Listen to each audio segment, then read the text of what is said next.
बाकी सब्जेक्ट यानी GK GS English हो गया, है ना जी। वो ही सब्जेक्ट ऐसा है, एक मैथ्स और एक रीजनिंग, में आपका एक्यूरेसी 100% हो। ठीक है, हम लोग पढ़ने आए हैं रीजनिंग। ठीक है, आपका कोई भी एग्जाम होगा कि हम गारंटी लेते हैं कि आप एग्जाम के बेसिस से हम रीजनिंग नहीं पढ़ाएंगे।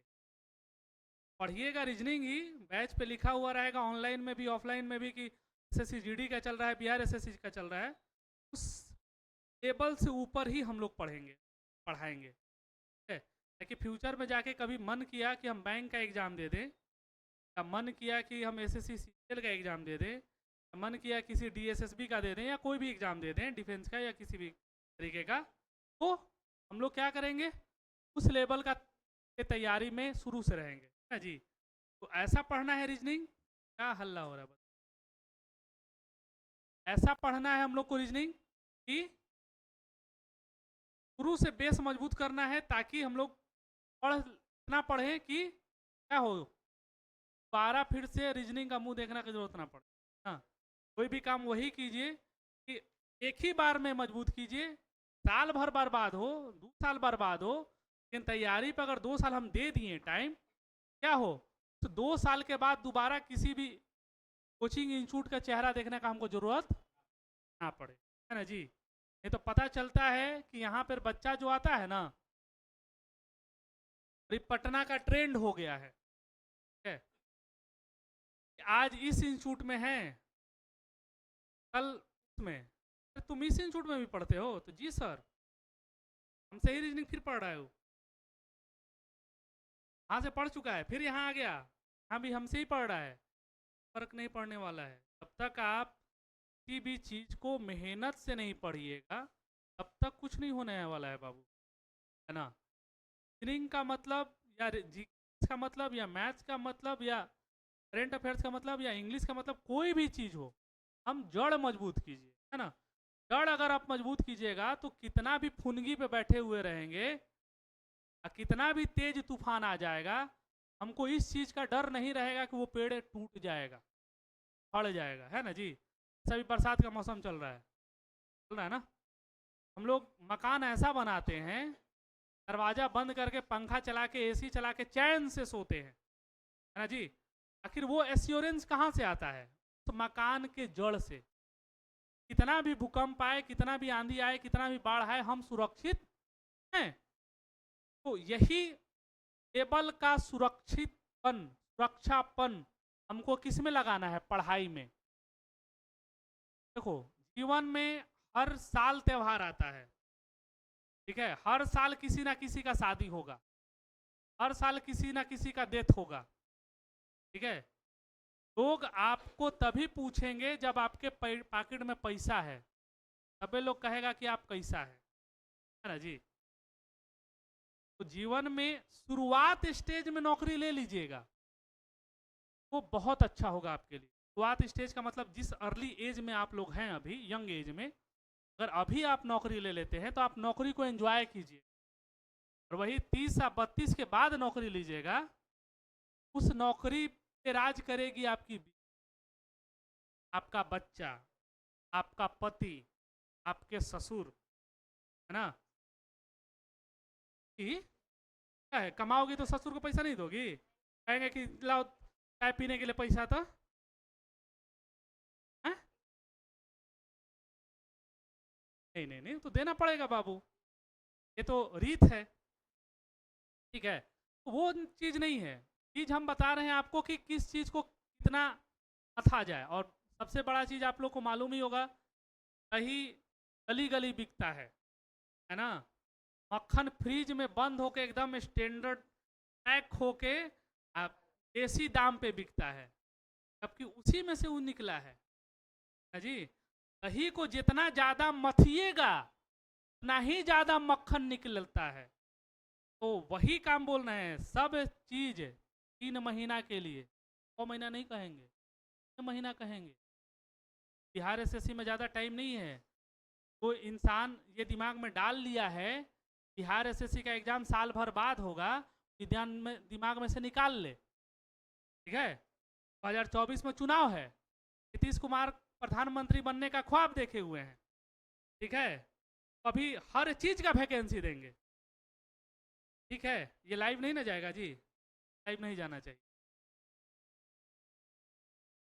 खैर कोई बात नहीं, तो कोई फर्क नहीं पड़ता। तो देखिए बात वो नहीं है, बात ये है कि हमारे पास अपॉर्चुनिटी है, अभी अपॉर्चुनिटी है तो उसको ग्रैब कर लीजिए। यहाँ पे राजनीतिक दल का हम क्रिटिसाइज नहीं कर रहे हैं, ठीक है, हम हमारे कहने का तात्पर्य ये है कि अभी वैकेंसी है तो अभी इसको ग्रैब कर लीजिए, फ्यूचर का फ्यूचर छोड़ दीजिए, ठीक है। अगर आप सोचिएगा कि फ्यूचर में फिर वैकेंसी आएगा उस वक्त हम देख लेंगे निकाल लेंगे, नहीं होने वाला है कोई, ठीक है। तो अभी से लगिए, अभी से तैयारी कीजिए, 3 महीना सब चीज भूल जाइए, क्या कि 3 महीना के दौरान त्योहारों है, दुर्गा पूजा है, दिवालियों है, छठो है, तो ये बार बोल दीजिएगा मम्मी पापा को, हमरे बिना ही दुर्गा पूजा मनाइए, हमरे बिना ही छठ मनाइए। यार छठ में तो जाना पड़ता ही है, लेकिन क्या कीजिएगा, इस बार छठ यहाँ देखिएगा, यहाँ भी छठ बहुत धूमधाम मनाया जाता है। जाना तो पड़ेगा बाबू, तो जाते ही रह जाइएगा, है ना। घर जाने के बाद गार्जियन गार्जियन सबसे बड़ा गलती करता है, बच्चा गलती नहीं करता है। अच्छा आज त्योहारे खत्म हुआ, 2 दिन और रुक जाओ ना, बच्चा भी मुंह में पड़ गया, गार्जियन भी मुंह में पड़ गया, और 2 दिन में कै गो चैप्टर खत्म हुआ, कै गो क्वेश्चन खत्म हुआ, ना आप जानते हैं ना गार्जियन जानता है, पहला के बाद ना पता चलता है कि मेरा इतना छूट गया, ठीक है। ऐसे देखिए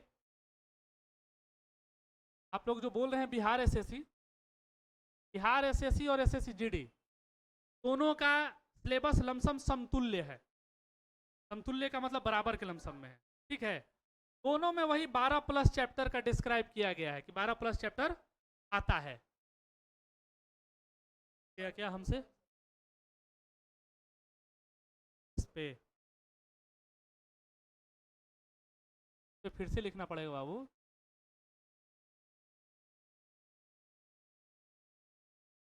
आरएसएसी और जीडी, ठीक है। 12 चैप्टर का जिक्र किया हुआ है, 12+ ही चैप्टर है, अगर आप नोटिफिकेशन अगर आप ध्यान से देखिएगा बिहार एसएससी का और एसएससी जीडी का 12 चैप्टर ही लिखता है, उससे ज़्यादा नहीं लिखता है। लेकिन अगर आप नोटिफिकेशन, क्या हुआ बच्चा, सही,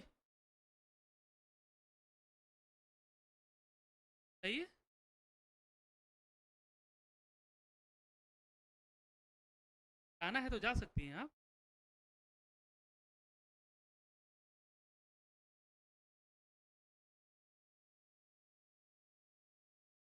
बारह प्लस चैप्टर का डिस्क्राइब रहता है, लेकिन हम लोगों ने नोटिफिकेशन पिछले साल का भी देखा था बिहार एसएससी का, उसमें और इस साल जो नोटिफिकेशन आया सेम टू सेम दिया है, ठीक है।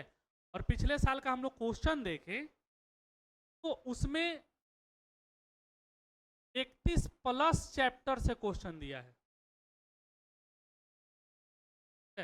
पास नहीं है तो गूगल पे अवेलेबल है, एसएससी क्या कहते हैं बिहार एसएससी क्वेश्चन पेपर 2014 वाला पीटी का देख लीजिएगा, खुद नजर आ जाएगा, 31+ चैप्टर है, ठीक है। यानी 31+ चैप्टर हम लोग को पढ़ना है। बहुत बच्चा आपका दोस्त लोग भी भ्रम होकर घूम रहा होगा, 12 होना चैप्टर है, हम घर ही पे पढ़ लेंगे। बोलिए, आके पढ़ें, क्लास करें, ऑफलाइन करें, कोशिश करें ऑफलाइन करने का, ठीक है। ऑफलाइन में सामना सामने इंटरेक्शन होता है, ऑनलाइन में भी है, ऐसा नहीं है, ऑनलाइन में भी हम लोग कमेंट पढ़ते हैं, कमेंट का जवाब देते हैं, उनको समझाते हैं, जो नहीं समझ में आता है, जिनको डाउट होता है, वो सब चीज़ हम लोग करते हैं। लेकिन ऑफलाइन का मज़ा कुछ और है। खासकर आप जिस बैनर में आए हैं चाणक्य में, बहुत बड़ा बैनर है, ठीक है। यहाँ पे रिजल्ट्स बहुत अच्छा होता है, रिजल्ट का एक्यूरेसी बहुत अच्छा है। कोशिश कीजिए कि आप अपने दोस्तों को भी मोटिवेट कीजिए आने के लिए, ठीक है, कि वो भी आएंगे, आप भी आइएगा, कंपटीशन का भावना उत्पन्न होगा। हाँ, क्लासरूम में दोस्त ना,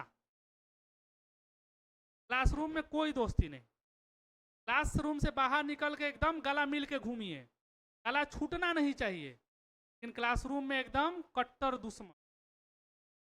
कारण है थ्री इडियट्स फिल्म का डायलॉग सुने हो ना, याद है ना? तकलीफ तब नहीं होता है जब दोस्त फेल होता है, तकलीफ तब होता है जब दोस्त पास हो जाता है, हम फेल हो जाते हैं ना जी। ये चीज इस तकलीफ से ना गुजरिए, है ना। पढ़ाई पे हम लोग फोकस करेंगे। अब देखिए 31 प्लस चैप्टर है क्या बाबू, ये देखते हैं हम लोग।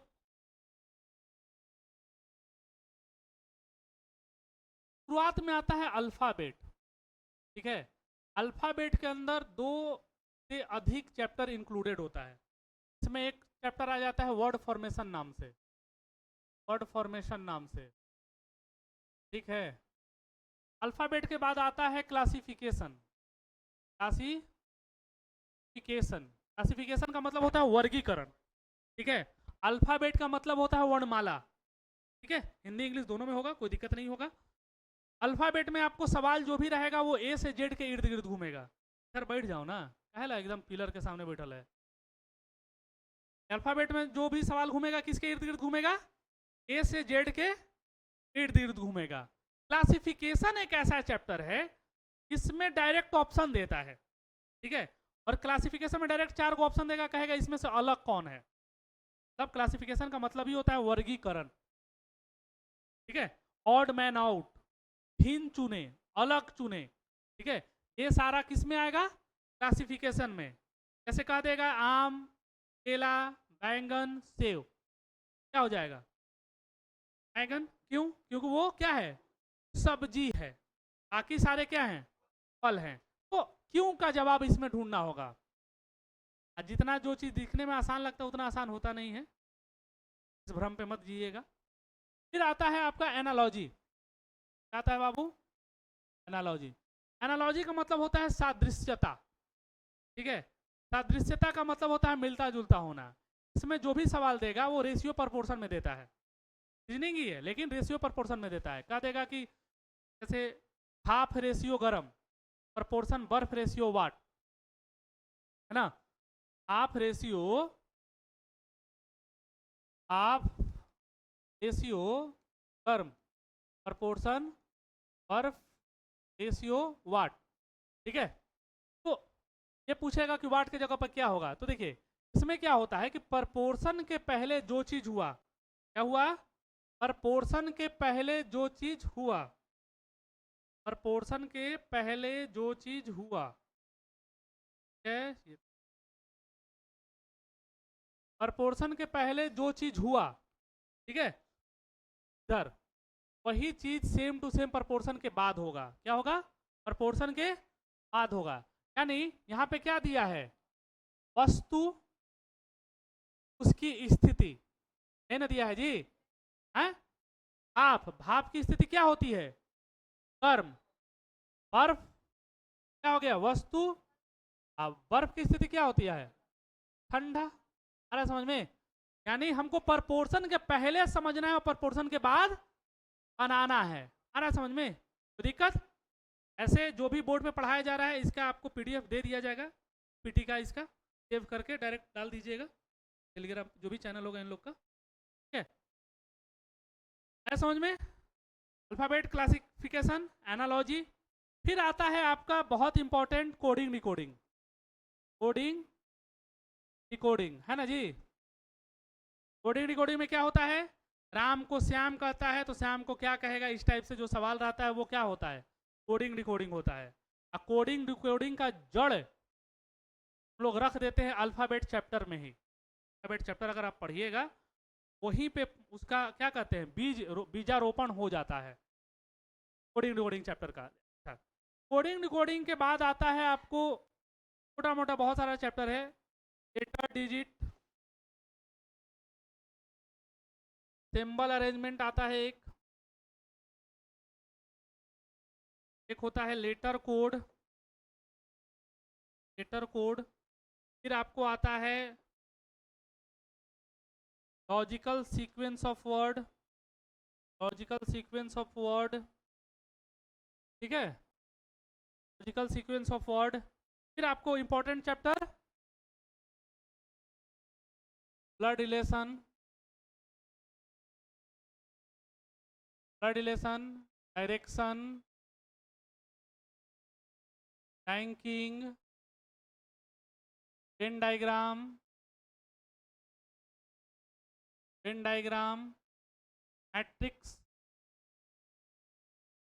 मैट्रिक्स, इसमें SSCGD भी इंक्लूड है, ठीक है। SSCGD का भी हम पूरा रीजनिंग का सिलेबस आपको समझा रहे हैं। मैट्रिक्स, फिर आता है आपको सिटिंग अरेंजमेंट,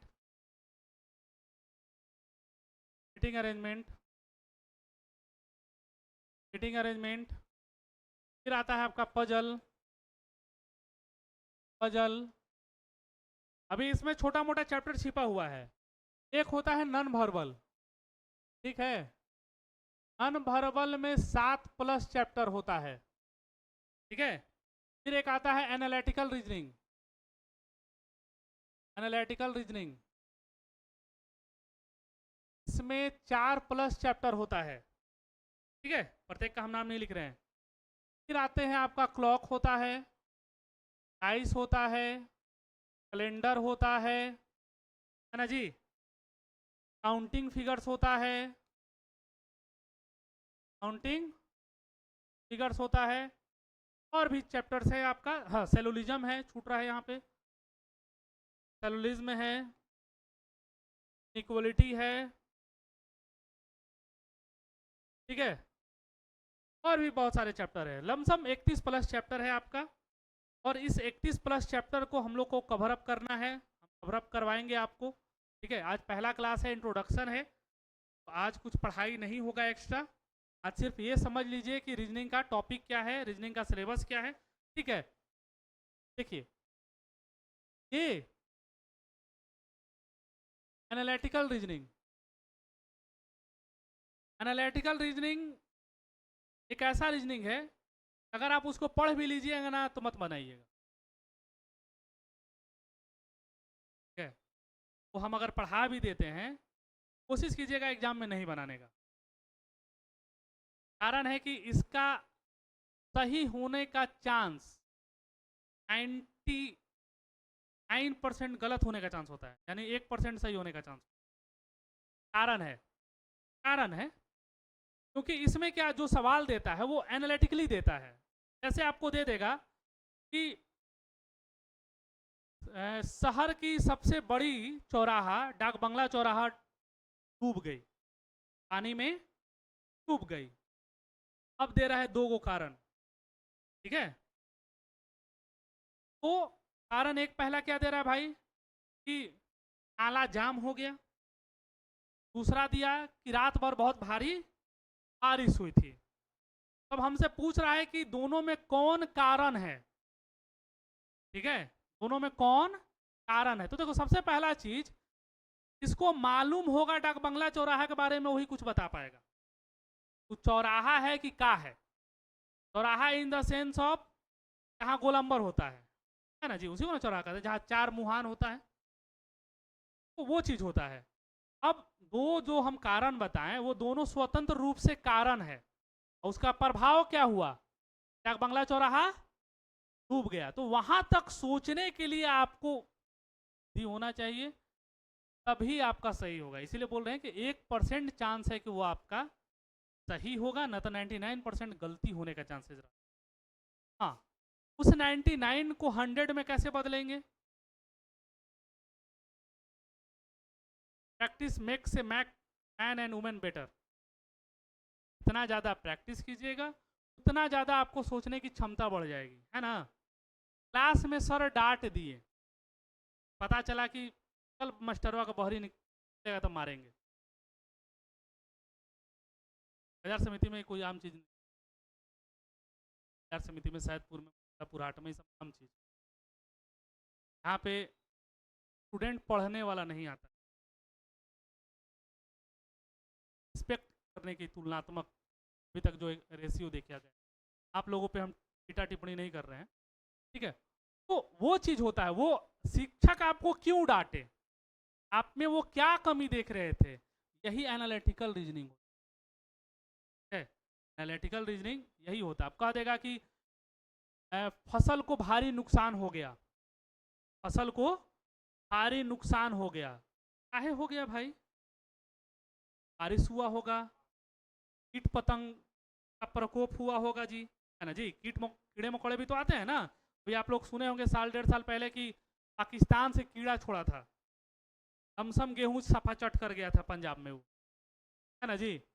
तो भिन्न भिन्न तरीके का है। जैसे कोरोना वायरस ही क्या था, कारण था, इसका प्रभाव क्या हुआ कि इतनी बड़ी अर्थव्यवस्था भारत है, लमसम 1 महीने से ज़्यादा बंद रही पूर्णतः, है जी। खरबों रुपया का नुकसान हुआ। ये सारी चीज़ें कारण का प्रभाव है। कारण क्या था, तो कोरोना वायरस था। तो हमको ये मालूम करना होगा कि कारण क्या है, प्रभाव क्या है। ये सारे एनालिटिकल रीजनिंग में आते हैं, ठीक है। अब आता है नॉन वर्बल। नॉन वर्बल में वो आता है जो भी आपको फिगर से रिलेटेड होता है सवाल, वो नॉन वर्बल में आता है। जैसे कह देगा, जैसे कह देगा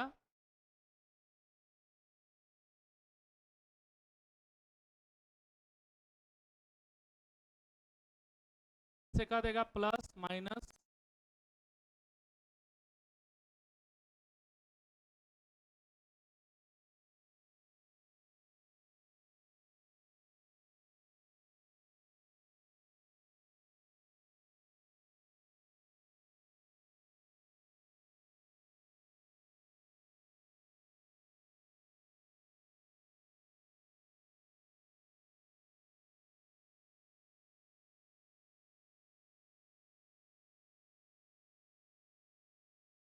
इसमें क्या होगा,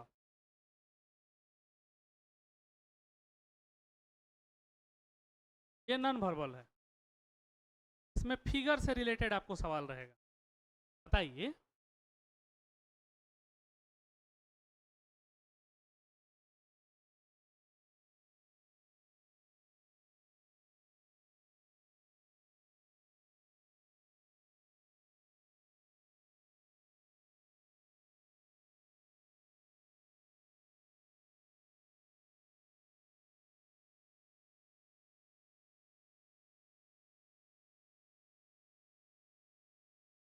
इसे समझ के बाहर है।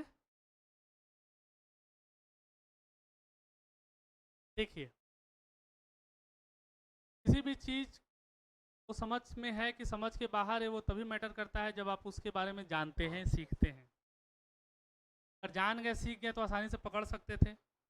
हम ऐसे ही क्वेश्चन बिना देखे क्वेश्चन एक ड्राइंग कर दिए, इसका मतलब हम जान रहे थे। देखिए, नॉन वर्बल में जो भी सवाल आता है फिगर बेस्ड आता है, ठीक है। इसमें आपको ध्यान देना होगा कि इसमें पैटर्न क्या फॉलो कर रहा है। ये सीरीज है, ये आपका नॉन वर्बल चैप्टर का सीरीज है। ऐसे नंबर सीरीज होता है, तो नंबर सीरीज का नाम सुने होंगे, मैथ्स में भी होता है, रीजनिंग में भी होता है। जैसे ये दिया 2, 4, 6, 8, अगला क्या होगा, है ना। तो ये क्या है, नंबर सीरीज है। ये फिगर सीरीज है। इसमें हुआ क्या है, अगर इसमें ध्यान से देखिएगा तो ये आपको, ये पहला है, तो दूसरे स्टेप पे क्या हुआ है, ये क्लॉकवाइज घूम रहा है। कैसे घूम रहा है, क्लॉकवाइज। यहाँ का यहाँ आया, प्लस आया, गुना यहाँ आ गया, है ना जी। प्लस यहाँ आ गया, गुना वही है, ये यहाँ आ गया, और यहाँ पे कौन आ गया, एक नया आ गया। फिर एक अगले स्टेप में क्या हुआ, ये थोड़ा बढ़ा, ये नीचे आया, ये इधर आया, और फिर एक ये वाला स्टेप गायब हो गया, है ना। अगले में भी क्या होगा, अब गुना गायब हो जाएगा, है ना जी। नया आ जाएगा, वो ऑप्शन रहता तो आप लोग बता सकते थे आसानी से। तो इसमें क्या पैटर्न फॉलो कर रहा है, एक एक गायब होते चला जा रहा है ना। क्लॉकवाइज घूम भी रहा है और एक एक आगे से चेंज होते चला जा रहा है, ठीक है। ये तब समझ में आएगा जब आप पढ़ने लगिएगा। और हाँ, इतना जान लीजिए, अगर रीजनिंग पढ़ना है तो सिर्फ शरीर लेके आने से नहीं होगा बाबू, है ना। रीजनिंग आपको प्रेजेंट ऑफ माइंड ढूंढता है।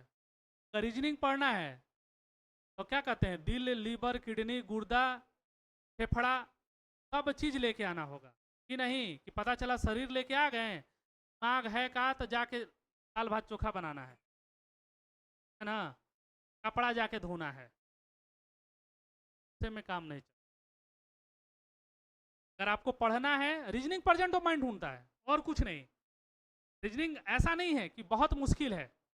जैसे हम आपको एक सिंपल सा सवाल बोलते हैं, इसी पंक्ति में, सर देख लो हम आएगा।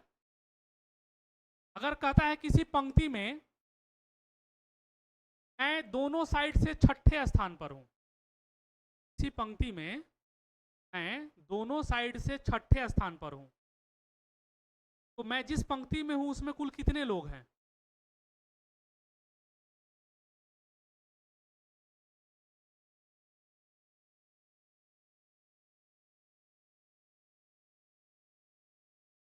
ठीक है, देखिए ये जो सवाल है ये रैंकिंग का है।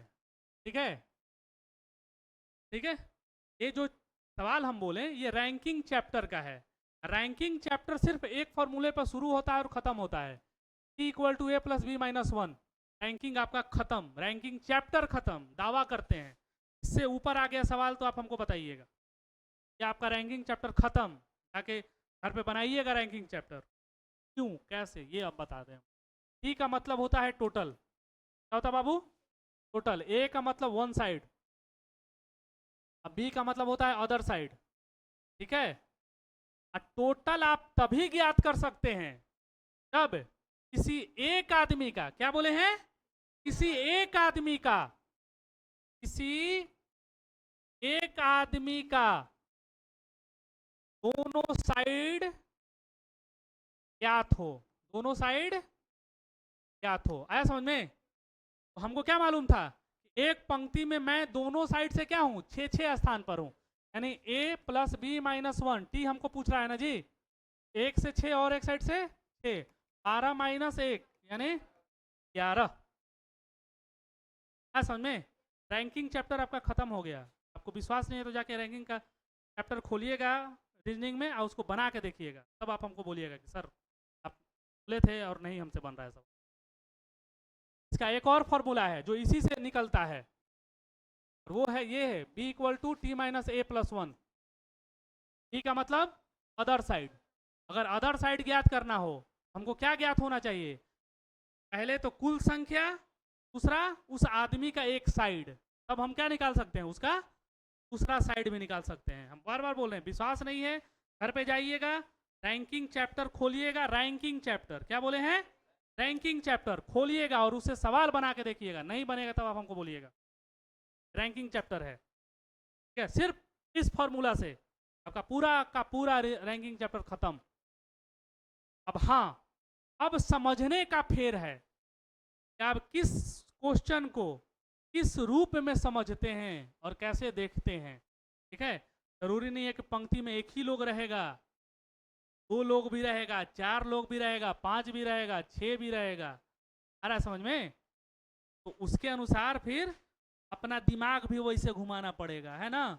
लेकिन दिमाग इतना घुमाना है हमको, क्या अंततः एक आदमी का दोनों साइड क्या कर लें, ज्ञात कर लें। तो एक आदमी का दोनों साइड ज्ञात हम कर लेंगे, मेरा क्या हो जाएगा, कुल संख्या उस पंक्ति का चल जाएगा। कोई दिक्कत बच्चा?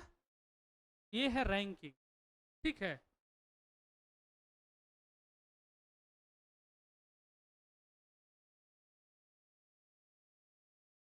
यही रैंकिंग है। ठीक है, डायरेक्शन एक चैप्टर है ना जी। डायरेक्शन चैप्टर का मतलब गूगल मैप। ठीक है, गूगल मैप तो गलत रास्ता बताता है, लेकिन डायरेक्शन गलत रास्ता नहीं बताता। ठीक है, कितना साइड होता है, साइड कितना होता है, 4 होता है। ऊपर उत्तर, नीचे दक्षिण, दायां हाथ पूरब, बायां हाथ पश्चिम, है ना जी। ऊपर नॉर्थ, नीचे south, right hand east, left hand west, है ना। ये 4 साइड होता है, लेकिन 4 साइड के अलावा भी 4 साइड और होता है। ठीक है, और वो क्या होता है, इसके बीच में उत्तर पूर्व, इसके बीच में दक्षिण पूर्व, इसके बीच में दक्षिण पश्चिम, इसके बीच में उत्तर पश्चिम, है बाबू। यानी अभी तक आप जो जानते आए हैं ठीक है, लेकिन क्या डायरेक्शन एक्चुअली कितने होते हैं, 8। ठीक है, उत्तर, उत्तर पूरब, पूरब, दक्षिण पूरब, दक्षिण, दक्षिण पश्चिम, पश्चिम, उत्तर पश्चिम और उत्तर, है ना जी। 8 डायरेक्शन होते हैं। तो ये भी हम लोग को पढ़ना है। डायरेक्शन का एगो होता है, ठीक है। कोई भी पढ़ना है कि घड़ी को अगर आईना के सामने रख दिया जाए तो उसमें कितना बजा नजर आएगा, ठीक है। वो क्लॉक चैप्टर में हमको पढ़ना है, ठीक है। हमको ये भी पढ़ना है, अगर कोई डाइस का 3 गो साइड सामने नजर आ रहा है तो पीछे उसका कौन कौन सा साइड होगा, डाइस में पढ़ेंगे हम लोग। हमको ये भी पढ़ना है किस दिन हम जन्म लिए थे, कौन सा दिन है, को भी हम लोग को पढ़ना है, वो कैलेंडर है। हमको ये भी पढ़ना है अगर हम किसी साल के कैलेंडर को छुपा के सुरक्षित रख लें तो पूरा का पूरा फिर से यूज कर सकते हैं, तो ये भी पढ़ना है, ये भी कैलेंडर में आता है। हमको ये भी पढ़ना है कि 2:40 30 पूर्णांक 1/5 सेकेंड हो रहा है तो घड़ी में कितना बजेगा, चाहे मिरर में कितना बजेगा, हमको ये भी पढ़ना है बाबू। बार बार बोल रहे हैं, हम आपको रीजनिंग पढ़ाएंगे, हम एग्जाम के लिए नहीं पढ़ाएंगे। एग्जाम का दिमाग डाल के सोचिएगा कि सर एग्जाम पढ़ा रहे ना, अब ना होगा, ठीक है। एग्जाम आपका निकलेगा इसका गारंटी है। तो रीजनिंग पढ़िए, आपसे अगर सवाल नहीं बनता है, आपसे रीजनिंग नहीं बनता है तो बाकी देख लेंगे, ठीक है। तो आज इंट्रोडक्शन क्लास ही रहने देते हैं हम लोग, अगले क्लास से हम लोग डीपली पढ़ेंगे, ठीक है। रैंकिंग का बना के आइएगा, है ना, फिर तो हम पढ़ाएंगे ही। शुरुआत रैंकिंग से कर देंगे, चाहे जो चैप्टर बोलोगे वो पढ़ा देंगे हम, ठीक है। आज के लिए इतना ही, थैंक